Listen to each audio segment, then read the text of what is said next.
Sir இந்த Donald Trump பிரதமர் மோடி அவருடைய பேச்சு குறிப்பாக வந்து ஆப்ரேஷன் சிந்தூர் குறித்து கிட்டத்தட்ட ஒரு 35 நிமிட தொலைபேசி உரையாடல் அப்படிங்கிற மாதிரி நம்மளால் புரிஞ்சிக்க முடியுது.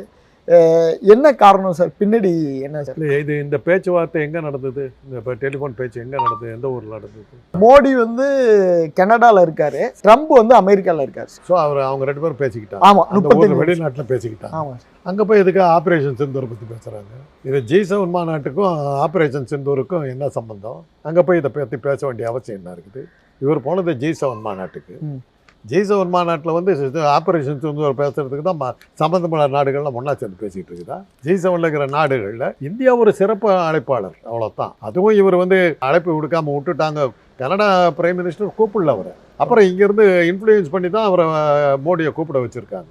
அழைப்பு அனுப்பப்படவில்லைங்கிறத முதல் தகவல். அப்புறம் சரி அப்படின்னு சொல்லிட்டு கனடா பிரைம் மினிஸ்டர் சிறப்பு அழைப்பாளராக வாங்கினாங்க. இதுக்கு முன்னாடி 3 தடவை போயிருக்காங்க, 3 தடவை 4 தடவை போயிருக்காருன்றாங்க. இந்த தடவை ஒரு டெலிபரேட்டாக ஒமிட் பண்ணியிருக்காங்க. அதாவது வாண்டனா அப்புறம் வந்து வேண்டாம் அப்படிங்கிற மாதிரி ஒதுக்கி தேடியிருக்காங்க.